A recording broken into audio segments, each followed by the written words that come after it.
बिस्मिल्लाहिर्रहमानिर्रहीम। अस्सलाम वालेकुम नाज़रीन, उम्मीद है आप सब लोग खैर खैरियत से होंगे। इस वक्त जो मुल्क का जो सियासी टेम्परेचर है वो ना सिर्फ गर्म है बल्कि इंतहाई दिलचस्प सूरत हाल इख्तियार कर गया है। हम आम तौर पर ये कहते हैं कि जनाब जो सियासत है वो ठंडे दिमाग का काम है, लेकिन इस वक्त मौलाना फजल रहमान, मरीम और नवाज़ शरीफ समेत काफ़ी सारे लोग हैं, उनके जो दिमाग हैं वो बहुत ज़्यादा गर्म है। और जो दिमाग एक आधे बंदे का ठंडा था, शहबाज शरीफ, उसको अंदर डाल दिया गया है। और कोशिश ये की जा रही है कि किसी भी तरीके से मौलाना फजल रहमान को शदीद गुस्सा दिलवा के उनसे कोई ऐसा कदम उठवा लिया जाए जिससे पीडीएम का शराजा बिखर जाए और पीडीएम जो है ना तितर बितर हो जाए। एक तरफ तो उनकी पार्टी की तरफ से के अंदर जो है ना बड़े ख़ास तौर पे जो 4 लोगों को निकाला उन्होंने, वहाँ से बड़े खौफनाक हमले शुरू हो गए हैं। कल उन्होंने एक स्पेशल मीटिंग बुलाई है, जिस मीटिंग के अंदर वो उस इजलास के अंदर, आपको पता है कि मौलाना फजल रहमान ने कहा था कि जो जो इनके साथ इजलास करेगा, किसी भी एक्टिविटी में जाएगा, उसको भी निकाल देंगे। तो देखते हैं कि कल कितने लोग आते हैं और उसके बाद मौलाना फिर कितने लोगों को निकालते हैं, क्योंकि मौलाना शिरानी तकरीबन पिछले 25-30 साल से जो बलूचिस्तान है वो उसका सारा JUIF का जो पूरा बलूचिस्तान के मामला हैं वो देख रहे हैं और उनके साथ बहुत सारे लोग उसके अंदर शामिल हैं। KPK के हवाले से कहा जा रहा है कि वहाँ पे कोई इतनी से नहीं है, हल्के फुल्के चंद लोग ही आएंगे, लेकिन वहाँ पे बहुत ज़्यादा नुकसान पहुँचने का खदशा है बलूचिस्तान के अंदर। लेकिन कल मौलाना शिरानी ने इस्लामाबाद में अपने घर के ऊपर इजलास बुला लिया है और उसके बाद फिर वो प्रेस कॉन्फ्रेंस करेंगे और वो सारे मामलात पे जो है ना रोशनी डालेंगे। उसके बाद जो भी लोग उनके इर्द गिर्द खड़े होंगे या उस इजलास के अंदर शिरकत करेंगे, उससे पता चल जाएगा कि मौलाना के ऊपर कितना गहरा वार होने जा रहा है और उनके लिए किस हद तक मसला हो सकता है। लेकिन ये उससे जो बड़ा मसला है वो है जनाब आसिफ अली जरदारी की तकरीर, जिन्होंने सब कुछ बिल्कुल खोल के रख दिया। उन्होंने कहा है कि जनाब इमरान खान को निकालने के लिए आपको अपनी सोच को बदलना होगा। वो कहते हैं जी मेरी कोशिश है कि तमाम जमातें जो हैं वो एक पेज पे आ जाएं, लेकिन एक दूसरे को मत बताएं कि हमने क्या करना है। कुछ हमसे भी सीख लो, कुछ हमारी भी सुन लो और सोच बदलनी होगी, तरीक़ाकार को बदलना होगा। इसका मतलब ये है कि मौलाना फजल रहमान और नवाज़ शरीफ के जो इस्तीफ़ों का मुतालबा है वो अब नहीं होगा।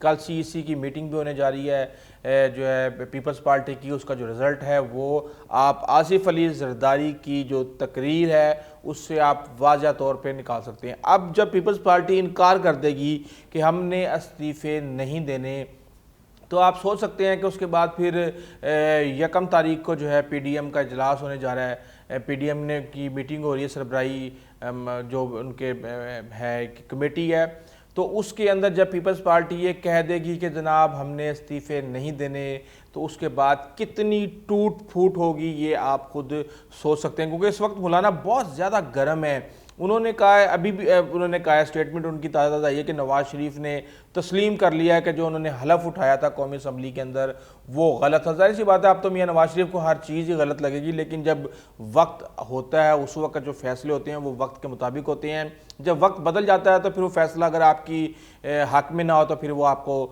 गलत लगना शुरू हो जाता है। मौलाना फजल रहमान की आज की स्टेटमेंट है कि जनाब जो नवाज शरीफ ने तस्लीम कर लिया है कि जब मैंने उनको कहा था कि आप असम्बली के अंदर हलफ ना उठाएं, तो उस वक़्त सब ने कौमी असम्बली के अंदर हलफ उठा लिया था। तो अब नवाज शरीफ कहते हैं कि हाँ जी वो मैंने गलती की है।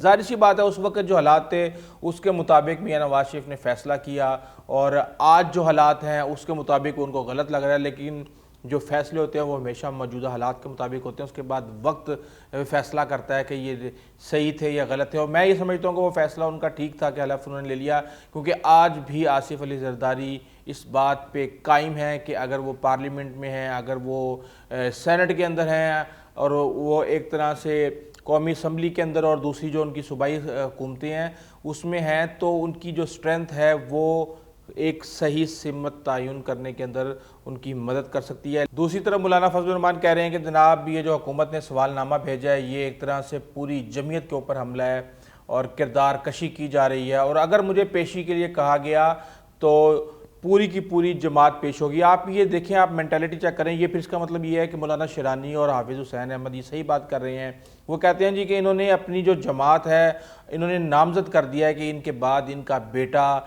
इनका वारिस होगा, ये सीटें बेच रहे हैं और पता नहीं क्या क्या कर रहे हैं। तो मेरे ख्याल से मौलाना को थोड़ा सा इस हवाले से ख्याल रखना चाहिए। उनको अपनी जमात को एक हथियार के तौर पे और अपने मदरसे के बच्चों को एक हथियार के तौर पे, और वो ऐसे हथियार के तौर पे कि जो सिर्फ ज़ाती तौर पे उनके ऊपर जो अटैक हो रहा हो उसके तौर पे इस्तेमाल नहीं करना चाहिए। उनको आना चाहिए और उनको मुकाबला करना चाहिए इदारों का। इसका मतलब ये है कि वो किसी भी किस्म के इदारे को मान नहीं रहे। जो भी इदारा उनके ऊपर उनसे पूछे कि जनाब आपने कि ये गलत काम किया तो इसका हिसाब दें, बेशक वो इदारा गलत कर रहा है, लेकिन ये है कि आपको जिस तरह पूरा पाकिस्तान चीज़ों को फेस कर रहा है आपको भी करना चाहिए। अगर आप ताकत दिखाने की कोशिश करेंगे तो जाहिर सी बात है फिर रियासत से ज़्यादा ताकत तो किसी के पास नहीं है, और अगर आपके ख़िलाफ़ कोई बात करे तो आप उसको निकाल देते हैं।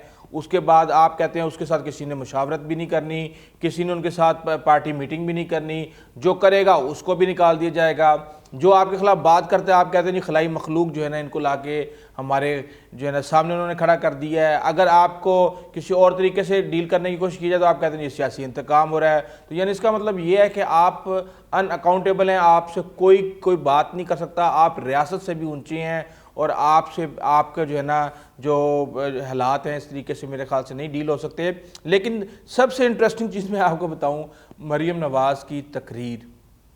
मैंने जब तकरीर सुनी तो उसने कहा जी मरीम जो बिलावल है वो मेरा छोटा भाई है और बख्तावर और आसफ़ा मेरी बहनें हैं, अदी फ़रियाल तालपुर भी उनकी बहन है।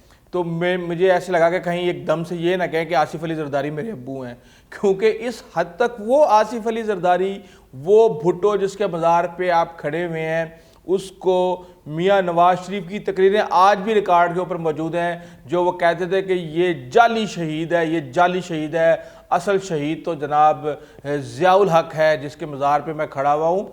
और उसी ज़ियाउल हक की मिट्टी प्लीत कर रहे थे बिलावल, लेकिन वो चुप करके खामोश तमाशाई बनी बैठी थी, क्योंकि अब इस वक्त उनको क्या ज़ियाउल हक क्या फ़ायदा पहुंचा सकता है। बस जो फ़ायदा उठाना था वक्त के मुताबिक उठा लिया। अब जो लोग अपने मोहसिनों को भूल जाते हैं, जो लोग मौका परस्त होते हैं, तो आप अंदाज़ा लगा सकती हैं अब किस तरीके से वो पीपल्स पार्टी की तारीफ़ों में वो आगे पहुंची हुई। और अगर बकौल आसिफ अली ज़रदारी के कि वो कहते हैं जी कि बेसिकली तो उन्होंने इस्टेब्लिशमेंट को हिट करने की कोशिश की। उन्होंने कहा जी तुमसे नहीं चल रहा ना तुमसे चलेगा और तुम तो आते जाते हो। फिर उसके बाद थोड़ा घुमा दिया, उन्होंने कहा जी मुशर्रफ भी चला गया, इमरान खान भी चला जाएगा, तो दोबारा इलेक्शन करा लें, निकलें वहाँ से और अपने आप को फिर देखें कौन जीतता है। उन्होंने बेसिकली ये इशारा दिया कि जनाब आप इमरान खान साहब के पीछे खड़े हुए इसलिए इमरान खान जीत गया। तो बात यह है कि अगर इमरान खान और ये वो सारे चलो जो आमरीत की पैदावार है, फॉर एग्जांपल अगर हम मान भी लेते हैं, तो कल को बकौल जो बज़ाहिर नज़र आ रहा है हमें मरियम और बिलावल एक दूसरे के सामने खड़े होंगे, तो क्या उस वक्त भी ये एक दूसरे को बहन भाई कहेंगे और जो है ना उसकी जो है फुप्पो को जनाब अपनी बहन कहेंगे, उसकी बहनों को अपनी बहन कहेंगे, क्योंकि मियाँ नवाज शरीफ ने जो मिट्टी प्लीत की थी बेनज़ीर भुट्टो की और जो इंतकाम का निशाना बनाया था आसिफ अली ज़रदारी को, वो हर शख्स को पता है कि क्या उन्होंने हशर किया था। मैं ये समझता हूँ कि ये जो इनके साउंड बाइट्स हैं, ये इनको सारे अपने पॉलिटिकल कैरियर में अगर कोई है तो इनको हॉन्ट करते रहेंगे और ये बेसिकली बहुत ज़्यादा सियासी गलतियां कर रही हैं। इनको अंदाज़ा नहीं है कि ये इनका एक एक अल्फाज आजकल डिजिटल मीडिया का दौर है, ये इनके सामने आएगा। लेकिन जाहिर सी बात है आपने झूठ बोलना है, हर मैदान में झूठ बोलना है, तो वहाँ पे भी कोई ना कोई झूठ बोल लिया जाएगा, क्योंकि इससे पहले भी माजी में जो आज हरकतें कर रहे हैं, माजी की चीज़ें आप उठा के देखें तो बंदा शर्मिंदा हो जाता है कि यार ये लोग कर क्या रहे हैं। अब जस्टिस नासरा का मैं एक इंटरव्यू सुन रहा था, बहुत ही उन्होंने हैरान कर दिया। उन्होंने कहा जी ये मरीम नवाज़ इतनी नकम्मी थी कि कनेड कॉलेज की प्रिंसिपल को मियाँ नवाज शरीफ ने फ़ोन किया कि जनाब इसको आप दाखिला दें। तो उन्होंने कहा जी कि मरीम नवाज़ की जो तालीमी हालत है वो बहुत पतली है, तो कैसे दें, उनके तो नंबर भी बिल्कुल नहीं है।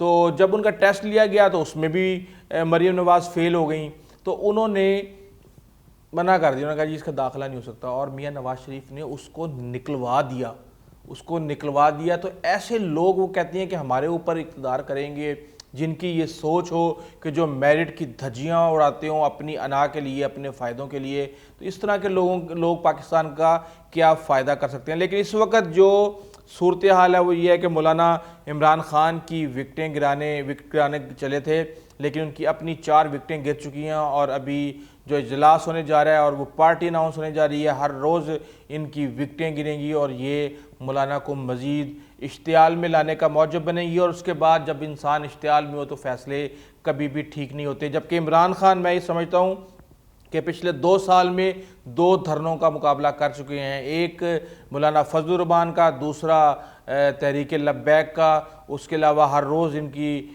जो है ना, आप देख रहे हैं कि NRO लेने के लिए, पता नहीं NRO इमरान खान के हाथ में है भी कि नहीं है, ये भी एक दिलचस्प कहानी है। बहरहाल इस वक्त चीज़ें डिफरेंट साइड पे जा रही हैं। तो बात यह है कि इस वक्त अगले आने वाले दिनों में जो सियासी सिमत है उसका फ़ैसला हो जाएगा। और जब से लाहौर का जलसा फ्लाप हुआ है, PDM के ऊपर बहुत बुरा वक्त चल रहा है और जैसे जैसे ये फ़ैसला कुन मराइल के अंदर दाखिल होगा ये चीज़ें मुश्किल होती जाएंगी, क्योंकि इमरान खान अभी इस्लामाबाद बैठे हैं और इस्लामाबाद पहुंचने के लिए इनके पास बहुत सारे मराइल हैं जो इन्होंने तय करने हैं और इनके हर मराइल के सामने बड़ी से बड़ी एक चट्टानी दीवार खड़ी हुई है, जिसको मुझे नहीं नज़र आ रहा कि PDM शायद अबूर कर पाएगी या नहीं कर पाएगी। और पीपल्स पार्टी के बगैर मेरा नहीं ख्याल कि PDM की कोई भी सियासी वक़्त है और उसके बगैर कोई इनको सीरियस भी नहीं लेगा। बहरहाल ये सूरत हाल, इस हवाले से हम आपको जैसे जैसे हमारे पास इन्फॉर्मेशन आएगी हम आपको अपडेट करते रहेंगे।